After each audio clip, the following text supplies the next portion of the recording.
Bismillahirrahmanirrahim. Mengazankan anak baru lahir itu apa dalilnya Pak Ustadz? Nabi mengazankan ke telinga Sayyidina Al-Hasan, anak Fatimah radhiyallahu anha, adzana shalah, bunyinya seperti azan waktu azan salat. Hadisnya disebutkan dalam kitab Sunan At-Tirmidzi. Nama kitab Sunan Tirmidzi, nama lainnya Jami' At-Tirmidzi. Status hadisnya hadisun hasan, hadis paling tinggi sahih, di bawah sahih Hasan, tentang mengazankan bayi. Anak saya mengazankan. Allahu Akbar, Allahu Akbar. Tapi tidak kuat macam itu. Terkejutlah dia. Nah, makanya bapak ibu yang hamil sekarang istrinya nanti bapak azankan. Tapi yang anak sudah lahir tak usah azankan lagi. Ini anak udah semester 2. Balik dari sini sebentar. Allahu Akbar. Apanya ayah ini gitu.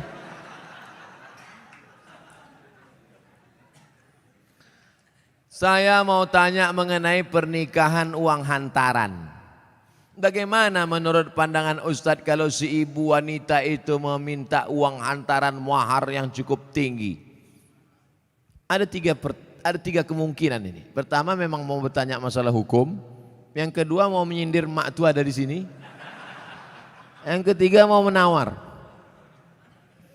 Perempuan yang paling baik aqalluha mahran, yang maharnya paling murah. Wahai ibu-ibu, turunkan harga mahar. Sebetulnya yang menetapkan harga mahar ini wali, ayah. Tapi sekarang banyak ayah yang anggota ISTI, Ikatan Suami Takut Bini. Maka yang berperan sekarang ibu-ibu, matre. Banyak perempuan lebih mau makan di daun daripada makan di pinggan. Oleh sebab itu turunkan standar nih sedikit. Jangan nanti setelah dihamil barulah na'udzubillah datang dia baik-baik. Idza ja'akum man tardawna dinahu, kalau datang kepadamu orang yang baik akhlaknya, wa khuluquhu, baik agamanya, fazawijuhu, nikahkan dia. Illa taf'alu, kalau tak kau lakukan, takun fitnatun fil ardi wa fasadun arid, maka terjadi kerusakan yang amat sangat berat. Tolong jangan sampai anak-anak muda ini besok buat baleho turun ke jalan, turunkan harga mahar, turunkan harga mahar. Kemudian jodoh itu seperti apa Pak Ustadz? Apa orang yang sudah menikah terus meninggal terus menikah lagi, apakah itu berarti jodohnya juga Pak Ustadz? Karena berjumpa orang berjodoh atau karena jodoh dia berjumpa? Memang jam-jam 10:30 nih payah nangkap memang. Karena ada jodoh baru berjumpa atau karena berjumpa itu orang berjodoh? Karena ada jodoh lah maka berjumpa. Kalau tak ada jodoh sampai mati tak akan berjumpa. Kok Ustadz tahu? Saya pernah ngalami. Saya Dewan Juri Musabaqah Tilawatil Quran tingkat Provinsi Riau. Kalian pikir Ustadz alang-alang?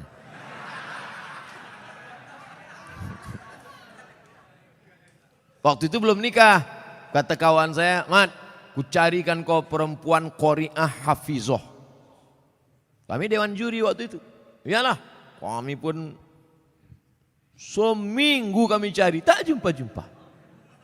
Setelah saya nikah, tahun berikutnya, pas kami sedang makan nasi goreng, berbisik kawan saya, Mat, yang kita cari tahun lalu, tuh di belakang.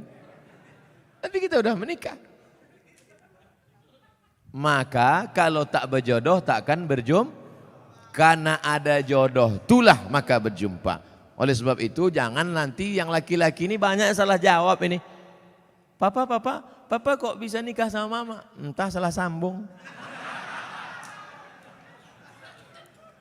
Jawabannya mesti kau katakan, aku tak pernah mencari makmu, makmu tak pernah mencari aku, Allah mempertemukan kami.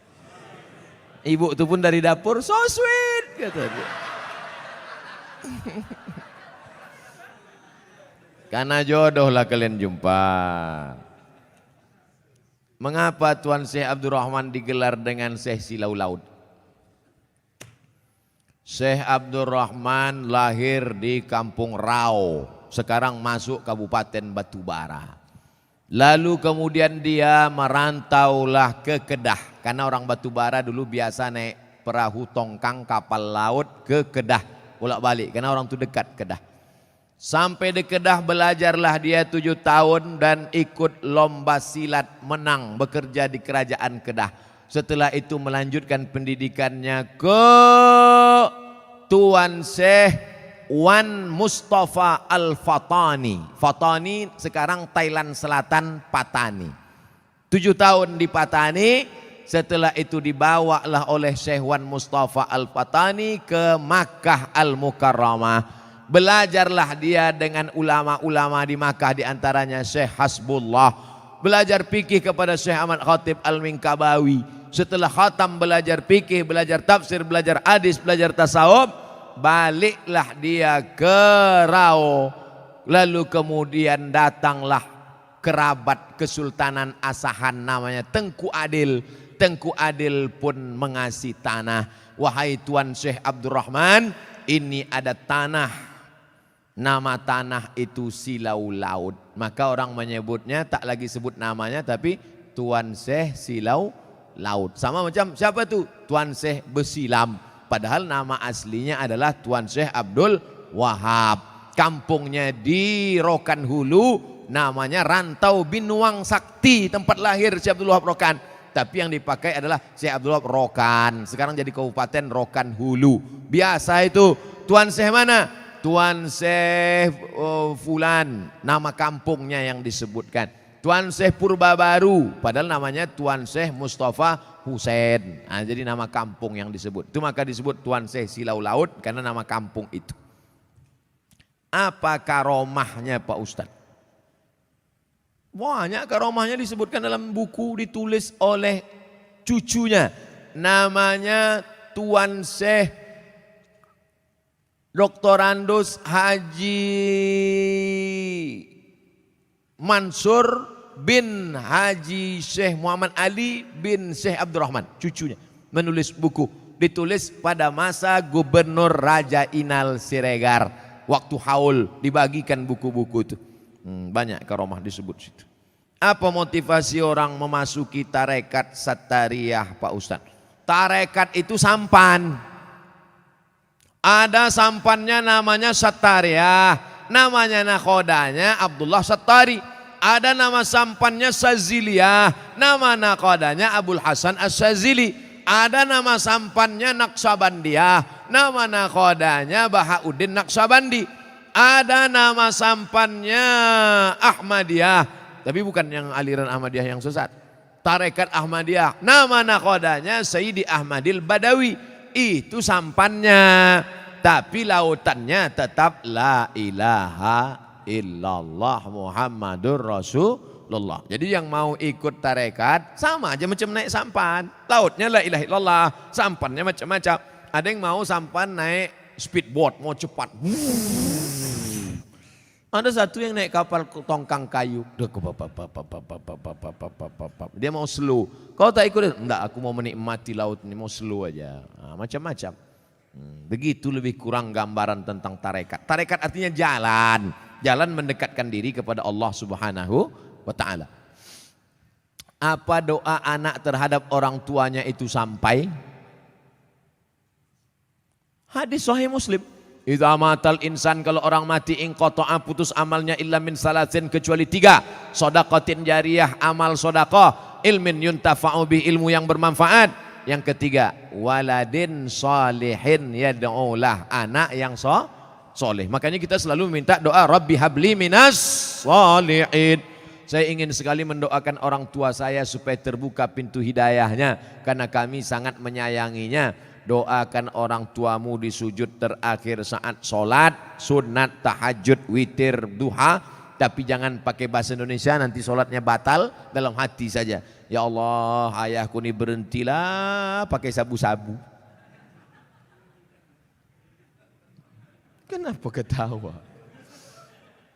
Di masjid kami setiap malam Jumat ada pengajian. Kenapa cuma tiap malam Jumat? Tiap malam lah. Malam Senin fikih, malam Selasa hadis, malam Rabu akidah, malam Kamis tasawuf, baca Ihya Ulumuddin, malam Jumat stop wirid Yasin, malam Sabtu pengajian akhlak, malam Ahad tablik akbar. Masjid mesti penuh tiap malam, karena kalau tidak kosong masjid. Akan tetapi waktunya dimulai ketika azan solat isya hendak berkumandang, sehingga jamaah solat isya pergi ke masjid lain. Apakah sikap Ustadz itu benar membuka pengajian ketika azan isya berkumandang? Habis solat isya dulu, habis solat isya baru buka pengajian. Kenapa mesti pas azan isya itu? Solat isya dulu, habis solat isya baru buka pengajian. Saya selalu membuka pengajian maghrib. Kalau pengajian di Pekanbaru maghrib. Supaya apa? Supaya orang sholatnya dua. Maghrib berjamaah, isya berjamaah. Karena kalau dibuat isya, banyak jamaah datang lambat. Bahkan diumumkan, jamaah Ustadz udah terduduk setengah jam. Buat pengajian maghrib. Maghrib ke isya. Di Malaysia kami gitu. Maghrib, isya, pengajian. Habis isya, tanya jawab. Efektif. Doa berhajat, dia berhajat naik haji dengan menjual tanah. Namun anak-anaknya melarang, malah minta bagian tanah. Dibagi sebagai warisan jika orang tua meninggal. Sehingga orang tua tak jadi mendaftar haji. Bagaimana sikap orang tua dan sikap anak-anaknya ini? Desa kami banyak tanah ladang lebar-lebar Pak Ustadz. Oh, kalau dapat anak tak bertuah, ini udah jadi. Datanglah emak-emak umur 70 tahun menggigil saya habis pengajian subuh. Ustadz, anak saya melarang saya karena saya mau pergi umroh. Dilarangnya karena dia katanya dapat warisan. Saya bilang, mestinya dia yang menggendong engkau sampai ke Makkah, balik lagi. Kau gendong emakmu ini ke Makkah, jalan kaki tawaf sa'i umroh, balik lagi ke Medan, belum tentu dapat. Kau tebus sekali dia menjerit waktu mengeluarkan engkau dari perutnya. Ini tanah-tanah dia. Dia belum mati lagi. Udah kau atur pula harta warisannya. La ilaha illallah. Tak mencium bau surga orang durhaka. La yadkhulul jannah. Tak masuk surga. Siapa itu? Uququl walidain. Durhaka pada orang tua. Dia mau pergi haji, biar pergi haji. Mak, aku tak bisa membahagiakan kau, mak. Mestinya aku membayarkan ONH nih. Mestinya aku membawa engkau ke Makkah. Aku tak bisa. Ini di tanah-tanah dia. Mau berangkat dia. Berangkat di tanah suci. Ini harta dia pula ditahan. Disuruh pula bagi dia sebelum mati. La ilaha illallah Muhammad Rasulullah. Naik darah tinggi saya.